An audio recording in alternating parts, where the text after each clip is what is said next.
Happy Thursday. Throwback Thursday. That means it's story time. Have I ever told y'all the story about the autograph sneaker? I feel I might have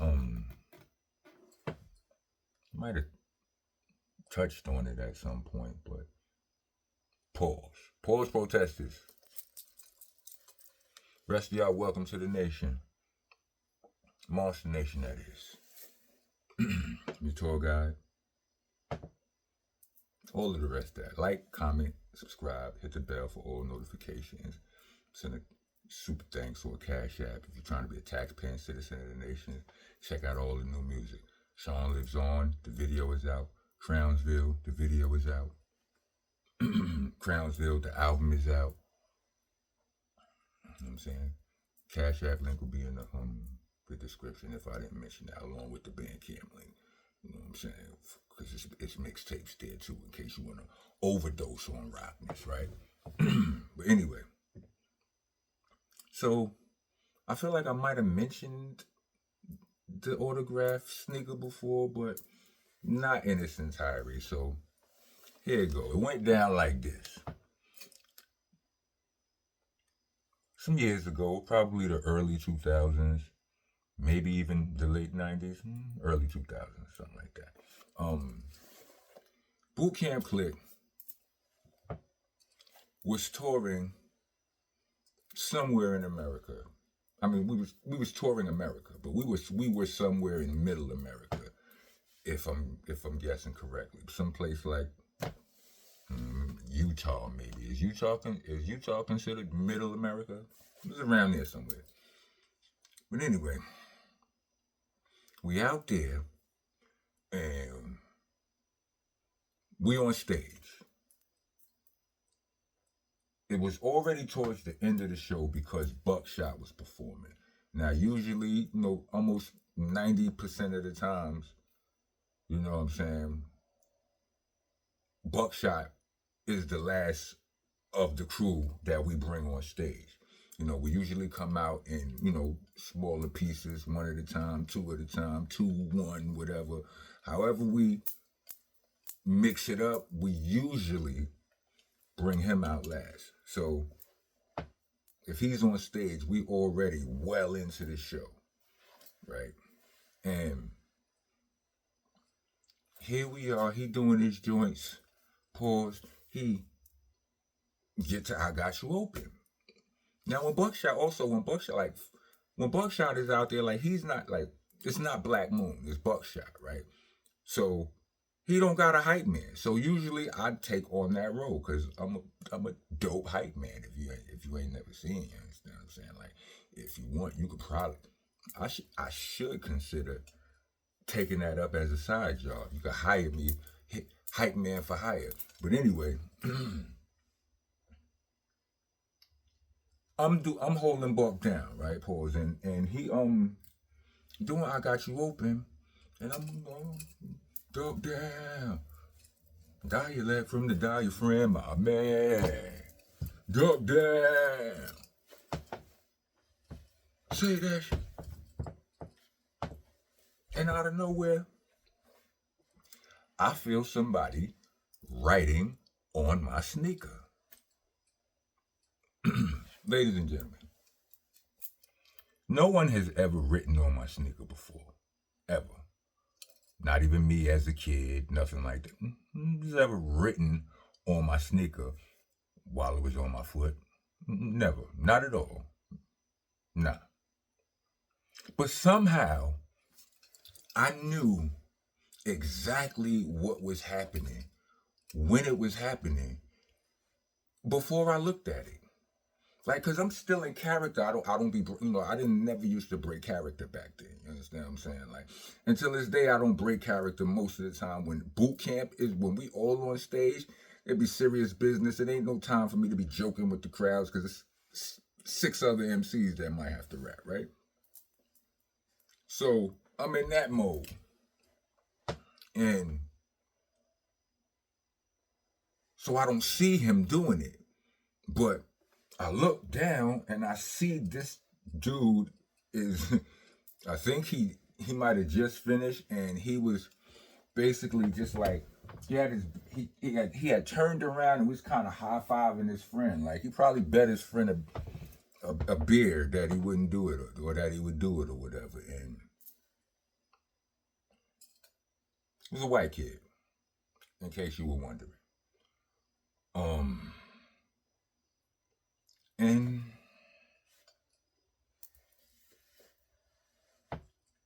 he wrote on my white Nike. White.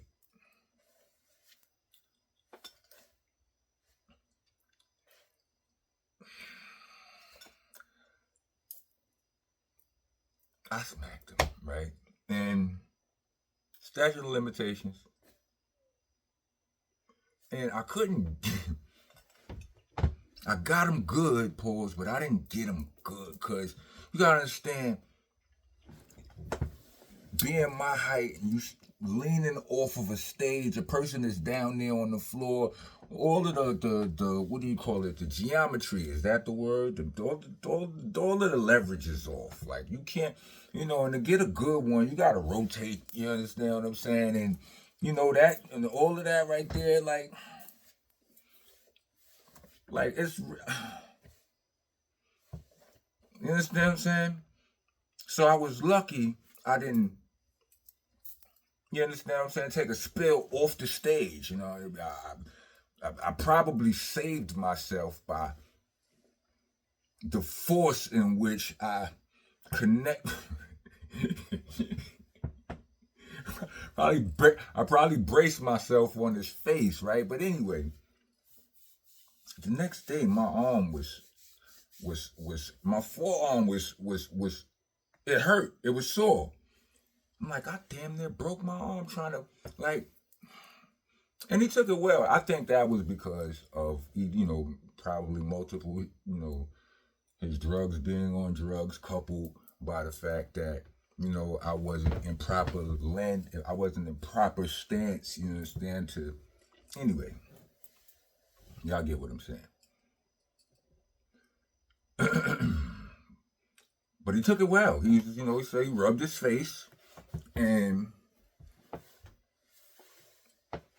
I probably asked him I probably cursed at him a little bit, asked him a couple of what the was wrong with him and all. You know what I'm saying? I did a little bit of that. But then back into character. The show is on, right? The show gotta go on, right? Now Buck is still, these niggas he ain't even stopped rhyming, if I'm not mistaken. Maybe he did. I don't think he did, right? But I start thinking, because he stood there, he took it, right? And I start to thinking about the handcuffs and the lawsuit that could ensue behind this situation, right?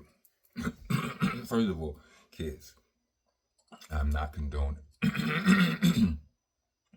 I'm not promoting violence.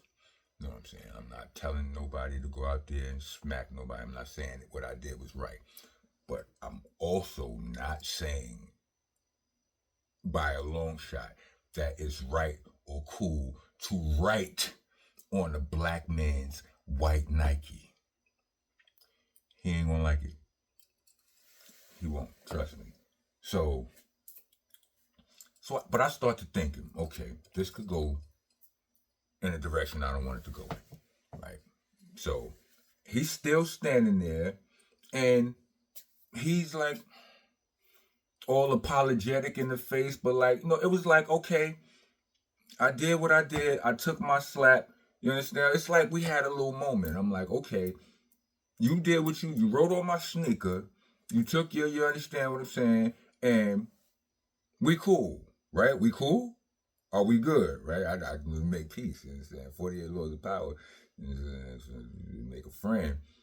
It's the only true way to get rid of an enemy, is to make him a friend. You understand what I'm saying?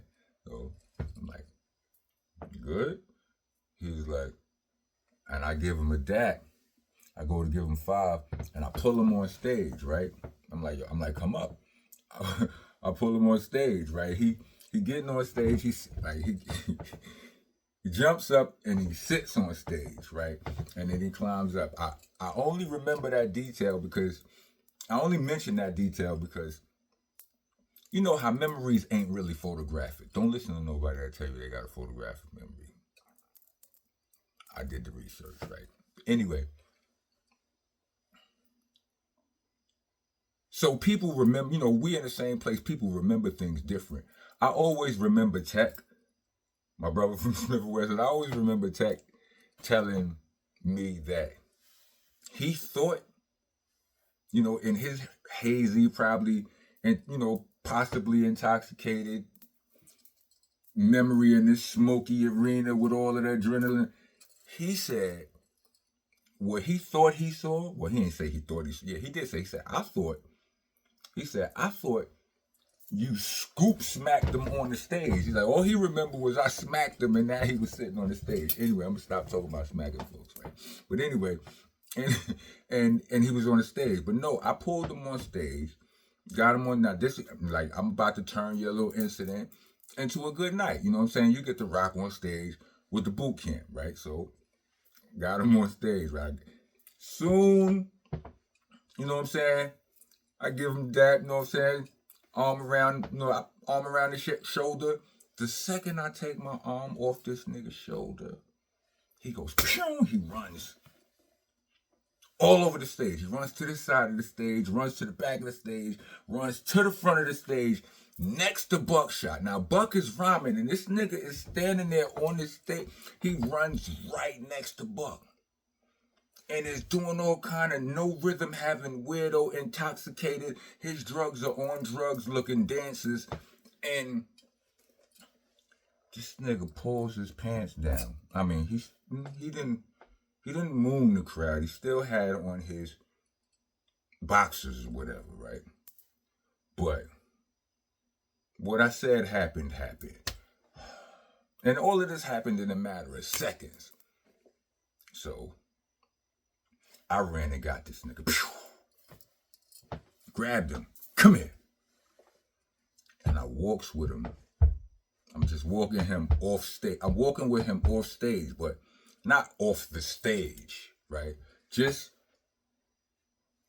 off stage. Like, you understand? Like, I'm walking him to the back.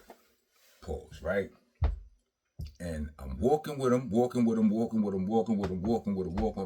And as soon as we get out of the sight of the crowd, I take my arm, I slide my arm off his shoulder.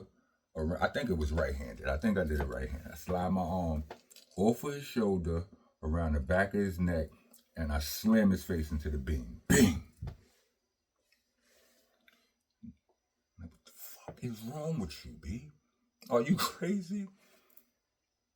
I might have hit the beam with him one or two more times. I'm sorry, right? And then I got him up out of there. Sent him. I mean, I gave him to security, and security got him up out of there. And I was so embarrassed because I didn't have to pull that nigga on stage. I mean, granted, I did it for a good reason. It ain't like I started this. You understand what I'm saying?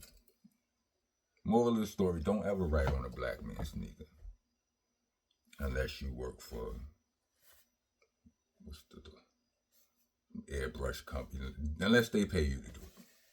Shirt Kings or somebody. Salute to the Shirt Kings. Understand? If you made it to the end of the video, let me give four sneakers. Do they got sneaker emojis? I think they do. Let me get 4 sneaker emojis. All right, can y'all do that for me? All right. Rock on, rock on.